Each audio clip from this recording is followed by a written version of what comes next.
तो hello anime fans. तो guys आज मैं 5 फैंटेसी रोमांस एनिमेस के बारे में बात करूँगा जहाँ पर तुम्हें नोवेलिटी मिलेगा। तो अगर तुम्हें नोवेलिटी टाइप रोमांस एनिमेस पसंद है तो ये वीडियो तुम्हारे लिए, इसीलिए इस वीडियो को ज़रूर अंत तक देखना। और सभी एनिमेस ट्रस्ट में बहुत ज़्यादा इंटरेस्टिंग है।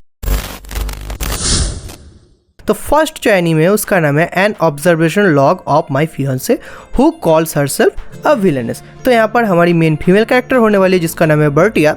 तो वो एक रीइंकार्नेटेड नोबल डॉटर है और उसका जो फियांसे है वो है प्रिंस सिसिल। तो प्रिंस सिसिल भाई पहले से ही बहुत ज़्यादा नॉलेजेबल पर्सन है और वो बहुत ज़्यादा स्किलफुल भी है। तो इसलिए वर्ल्ड में कोई भी ऐसी चीज़ नहीं है जो उसको कैप्टिवेट कर सके। तो उसको बहुत ज़्यादा बोरिंग लगता है ये वर्ल्ड। लेकिन जो बर्टिया होती है वो सिसिल को कहती है कि वो एक्चुअली रीइंकार्नेटेड पर्सन है और उसका जो इस वर्ल्ड को लेके जो थॉट्स है या फिर जो ये एक्चुअली उसके लिए ऑटोमेटिक गेम होता है तो उस सभी के बारे में ये उसको बताती है।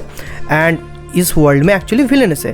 तो इसीलिए जो सिसिल है वो बहुत ज़्यादा इंटरेस्टिंग स्टोरीज को मानता है और उसको जानने में भी इंटरेस्ट होता है कि आगे क्या होने वाला है या फिर फ्यूचर में क्या होगा। तो इसीलिए जो बर्टिया होती है वो फ्यूचर के बारे में उसको बहुत ज़्यादा बताती है और वो उसी के थ्रू यहाँ पर प्रिकॉशंस लेके काम करता है जो सिसिल होता है। तो इसीलिए जो सिसिल का जो normal day to day life है वो बहुत ज़्यादा इंटरेस्टिंग हो जाता है यहाँ पर। देन जो एनीमे है उसका नाम है pass the monster meat my lady.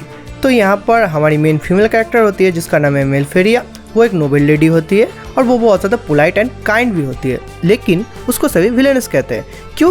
क्योंकि वो मॉन्स्टर मीट्स को यहाँ पर कंज्यूम करता है। और हमारा जो मेन मेल कैरेक्टर होने वाला है उसका नाम है ड्यूक एरिस्टाइड। हाँ, वो एक ड्यूक है लेकिन सभी उसको ब्लड मैड ड्यूक कहते हैं क्योंकि उसको मॉन्स्टर हंटिंग करना बहुत ज़्यादा पसंद है। तो ऐसे एक पार्टी में मेल्फेरिया आती है, वहाँ पर मॉन्स्टर अटैक करता है। तो तब जो एरिस्टाइड होता है वो मेल्फेरिया को प्रोटेक्ट करता है एंड उसके बाद मॉन्स्टर को लेकर उन दोनों में कॉन्वर्सेशन होता है क्योंकि उनका लाइकिंग पॉइंट एक ही है। तो इसलिए वो लोग टाइम के साथ ईच अदर को भी लाइक करना स्टार्ट कर देता है। एंड जो मेल्फेरिया होती है वो एक्चुअली ड्यूक को बताती हुई कि उसके पास एक नोबेल कॉज है, इसीलिए वो जो मॉन्स्टर्स है उसको ईट करता है ताकि मॉन्स्टर मीट को ऐसा कंज्यूमेबल बनाया जाए कि जो फूड स्कार्सिटी है उनके जो वर्ल्ड है वहाँ पर हैंडल किया जा सके। तो इसीलिए जो ड्यूक है वो बहुत ज़्यादा फॉल करता है हमारे मेल्फेरिया के लिए एंड वो दोनों एंगेजमेंट भी कर लेते हैं। देन जो एनीमे है उसका नाम है warrior princess and the barbaric king. तो यहाँ पर हमारी मेन फीमेल कैरेक्टर है जिसका नाम है सेरेफिना और वो स्ट्रॉन्गेस्ट नाइट है वेस्टर्न साइड की। और वो लोग actually food scarcity and another problem से बहुत ही ज़्यादा इश्यूज फेस कर रहे हैं, इसीलिए वो लोग ईस्ट में इन्वेशन करते हैं। और ईस्ट में बार्बरिक किंगडम है जहाँ पर जो चीफ है उसका नाम है वियर। तो उनका जो बैटल होता है वहाँ पर सेरेफिना हार जाती है और जो सेरेफिना होती है उसको कैप्चर करके वियर ले जाता है। फिर वहाँ पर जो सेरेफिना है वो सोचती है कि उसके ऊपर टॉर्चर किया जाएगा, लेकिन एक्चुअली जो वियर होता है वो उसको मैरिज प्रपोजल देता है कि एंड वो दोनों धीरे धीरे बहुत अच्छे दोस्त भी बन जाते हैं।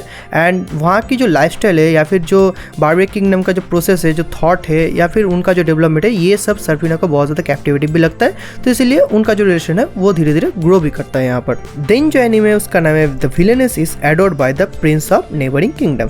तो यहाँ पर हमारी जो मेन फीमेल कैरेक्टर है वो है लेडी टेरोजा।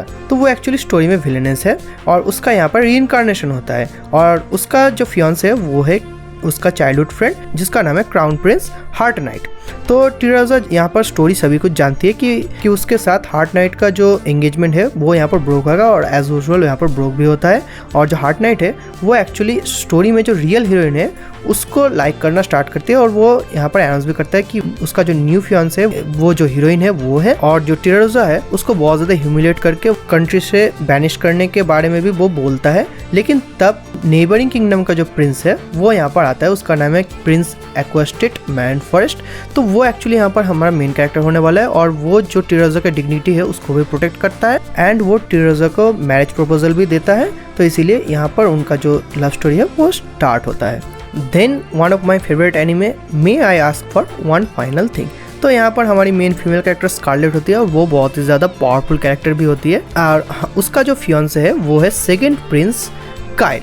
तो जो काइल है वो पहले से ही स्कारलेट को बहुत ही ज़्यादा ह्यूमिलेट भी करती है, बहुत ही ज़्यादा डिस्टर्ब भी करती है, मतलब उसके लिए वो एक टॉय टाइप है। और जो स्कारलेट होती है उसके साथ जो एंगेजमेंट है उसको ब्रोक भी कर देता है और पार्टी में बहुत ज़्यादा ह्यूमिलेट भी करता है। और एंगेजमेंट का जो डिसोल्यूशन होता है उसके बाद स्कारलेट जो उसकी नई फियांसे होती है काइल की उसको वहाँ पर पंच करती है एंड जो नेबल्स है उन सभी को वो पंच करती है एंड फाइनली वो जो फर्स्ट प्रिंस जूलियस है उसके साथ काम करना स्टार्ट करती है कि जो नोबल्स एक्चुअली करप्शन या फिर जो ब्लैक मार्केटिंग या फिर जो किंगडम को हार्म करने में इन्वॉल्व होते हैं उनको पकड़ के उनको पनिश करना। तो इसलिए यहाँ पर जो जूलियस है और जो स्कारलेट है उन दोनों में यहाँ पर रोमांस स्टोरी स्टार्ट होता है। और अगर तुम वीडियो को आखिर तक देख रहे हो तो एक लाइक ज़रूर करके जाना।